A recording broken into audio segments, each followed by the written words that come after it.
नमस्कार, मैं हूं अंशिता। प्राइवेट अस्पताल हैं या लूटपाट केंद्र? सरकारी और प्राइवेट अस्पतालों के चार्जेस में आखिर इतना अंतर क्यों? तो प्राइवेट अस्पतालों में मची लूट को लेकर सुप्रीम कोर्ट ने केंद्र की मोदी सरकार को जबरदस्त फटकार लगाई और कहा कि जल्दी से स्टैंडर्ड रेट तय करो वरना हमें मामले में दखल देना होगा। कोर्ट ने यह भी कहा कि आप कर क्या रही हैं इतने दिनों से? आपने अभी तक नियम लागू क्यों नहीं किए? अब जानकार कह रहे हैं कि इतने गंभीर विषय पर केंद्र की मोदी सरकार का ध्यान ही नहीं है, बल्कि आम जनता को कम पैसे में इलाज मुहैया करवाने के बजाय सरकार तो आयुष्मान कार्ड बांटने में लगी है। इसके नाम पर तारीफें लूटने की कोशिश कर रही है। लेकिन इससे भी ज्यादा हैरानी की बात तो ये है कि उन अस्पतालों के भी करोड़ों रुपए सरकार पर बकाया है जो आयुष्मान कार्ड के तहत रजिस्टर्ड है। इस पर हमने एक वीडियो भी बनाया था, आपने देखा होगा। वापस आते हैं इस मुद्दे पर। तो 14 साल पुराने कानून को लागू करने में हुई देरी को लेकर जब सुप्रीम कोर्ट ने केंद्र सरकार से सवाल पूछा तो उसके पास कोई जवाब ही नहीं था।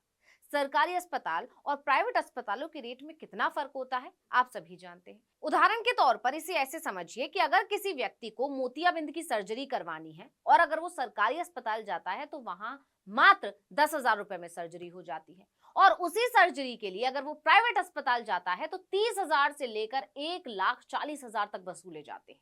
ये कोई छोटा मोटा अंतर नहीं है, बल्कि बहुत बड़ा अंतर है, जिस पर सुप्रीम कोर्ट ने चिंता तो जाहिर की ही, साथ ही केंद्र सरकार की फटकार लगाई कि अभी तक 14 साल पुराना कानून लागू आखिर क्यों नहीं हुआ, क्यों ऐसा करने में मोदी सरकार अभी तक नाकाम है। अब आगे बढ़ने से पहले यह जानना भी जरूरी है कि आखिर उस कानून में है क्या जिसके लिए सरकार को इतनी फटकार लगी है, और ये आम जनता के लिए कैसे फायदेमंद है। तो आपको बता दें कि ये कानून है क्लिनिकल एस्टेब्लिशमेंट सेंट्रल गवर्नमेंट, यानी कि क्लिनिकल स्थापना नियम केंद्र सरकार। इस कानून के मुताबिक राज्यों के साथ विचार विमर्श करके, बातचीत करके महानगरों, शहरों और कस्बों में इलाज और बीमारियों के इलाज के लिए एक मानक दर तय की जानी चाहिए, यानी कि एक फिक्स्ड रेट।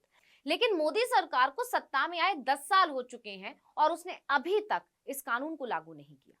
केंद्र के इसी लापरवाह रवैये पर सुप्रीम कोर्ट आग बबूला हो गया और खूब खरी खोटी सुनाई। दरअसल जस्टिस BR गवई और जस्टिस संदीप मेहता की खंडपीठ NGO veterans forum for transparency in public life की तरफ से संविधान के अनुच्छेद 32 के तहत दायर जनहित याचिका पर सुनवाई कर रही थी। इस याचिका में क्लिनिकल एस्टेब्लिशमेंट केंद्र सरकार नियम 2012 के नियम 9 को लागू करने की मांग की गई। मामले में सुनवाई के दौरान जब सुप्रीम कोर्ट ने सरकार को फटकार लगाई तो केंद्र सरकार ने अपना बचाव करने की कोशिश भी की और सारा का सारा आरोप राज्य सरकारों पर मढ़ दिया। सरकार ने ये आरोप लगाकर अपना बचाव करने की कोशिश की कि इस मुद्दे पर राज्यों के साथ बार बार बातचीत करने की कोशिश के बावजूद इस मुद्दे का कोई समाधान नहीं निकला है। यानी हम तो काम कर रहे हैं लेकिन राज्य सरकारों की तरफ से काम लटक रहा है, इसलिए इसमें देरी हुई है। मतलब जरा सोचिए कि 28 में से 18 राज्यों में डबल इंजन की सरकार है और केंद्र की मोदी सरकार कोर्ट में दलील दे रही है कि वो इसलिए ये कानून लागू नहीं कर पा रही है क्योंकि राज्य सरकारें आगे नहीं बढ़ रही हैं। अब आप ही बताइए, अगर सच में ऐसा है तो फिर डबल इंजन सरकार लाने का क्या ही फायदा हुआ।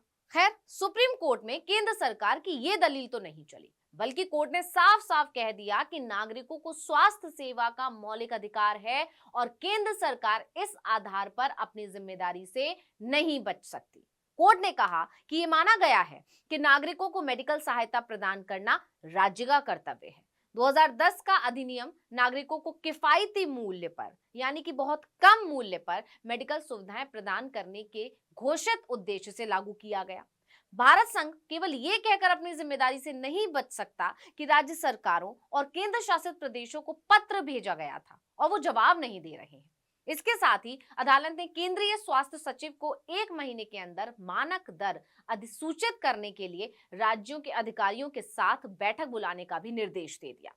सुप्रीम कोर्ट ने सख्त लहजे में चेतावनी देते हुए कहा कि अगर केंद्र सरकार इस मामले का हल खोजने में विफल रहती है, इसका हल नहीं निकाल पाती है, तो हम इसमें दखल देंगे और याचिकाकर्ता की CGHS निर्धारित मानक दरों को लागू करने की याचिका पर हम विचार करेंगे।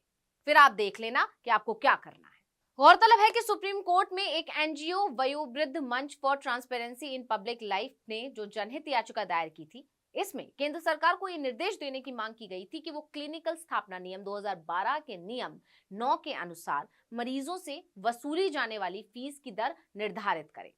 क्लिनिकल एस्टेब्लिशमेंट केंद्र सरकार रूल्स के तहत सभी अस्पतालों और क्लिनिकल संस्थाओं को अपना रजिस्ट्रेशन बचाए रखने के लिए मरीजों की हर सेवा और सुविधा के लिए चार्ज किया जाने वाली दरों को स्थानीय भाषा के साथ साथ अंग्रेजी में एक खास जगह पर प्रदर्शित किया जाना चाहिए और मरीजों को जानकारी देनी चाहिए। इसके साथ ही राज्य सरकारों की सलाह से समय समय पर केंद्र की तरफ से निर्धारित और जारी की गई दरों की सीमा के अंदर ही हर तरह की प्रक्रियाओं और सेवाओं के लिए शुल्क वसूला जाना चाहिए। सुप्रीम कोर्ट में एनजीओ के वकील ने अदालत को यह भी बताया कि केंद्र ने कोविड के समय इलाज का स्टैंडर्ड रेट तय करने में काफी फुर्ती दिखाई थी। ऐसे में अब अगर राज्य सहयोग नहीं कर रहे हैं तो उन्हीं केंद्रीय कानूनों का इस्तेमाल करते हुए फीस तय की जा सकती है, लेकिन केंद्र की मोदी सरकार इसमें ढिलाई बरत रही है। हालांकि भारत संघ का प्रतिनिधित्व करने वाले सीनियर एडवोकेट शैलेश मडियाल ने अदालत को बताया कि क्लिनिकल एस्टेब्लिशमेंट अधिनियम, जिसके तहत मानकीकृत दरें निर्धारित की जानी है, केवल 12 राज्यों और 7 केंद्र शासित प्रदेशों की तरफ से ही अपनाई गई है। फिलहाल कोर्ट ने फटकार तो लगा दी है, देखना होगा कि केंद्र की मोदी सरकार इस पर काम कब तक करती है। लेकिन प्राइवेट अस्पतालों में मची लूट पर लगाम लगाना बेहद जरूरी हो गया है। प्राइवेट और सरकारी अस्पतालों के रेट में जमीन आसमान का अंतर होने की वजह से गरीब जनता प्राइवेट अस्पतालों में इलाज नहीं करवा पाती। इससे सरकारी अस्पतालों पर बोझ बढ़ रहा है और मरीजों को लंबा इंतजार करना पड़ता है। नतीजा कई बार गंभीर बीमारी में इलाज मिलने में देरी हो जाती है और उसका परिणाम घातक सिद्ध होता है। ऐसे में अगर सरकार एक रेट निर्धारित कर देगी तो इससे गरीब आदमी को समय पर सही इलाज मिल सकेगा, क्योंकि इस बात को नजरअंदाज बिल्कुल नहीं किया जा सकता कि हेल्थ केयर हर नागरिक के लिए सबसे जरूरी पहलुओं में से एक है। लेकिन अक्सर देखने को मिलता है कि प्राइवेट अस्पतालों में मनमानी फीस चार्ज की जाती है, जिसकी वजह से मरीजों को परेशानी होती है। तो इस वीडियो में इतना ही। आपसे अनुरोध है, यूट्यूब पर हमारे चैनल आर्टिकल 19 इंडिया को सब्सक्राइब कीजिए, व्हाट्सएप पर फॉलो कीजिए। हमें बताइए आपको हमारा ये वीडियो कैसा लगा। आने वाले दिनों में हम और किन मुद्दों पर वीडियो बनाएं ये भी जरूर बताइए। ट्विटर हैंडल है article19_India, इसे भी फॉलो कर लीजिए। नमस्कार।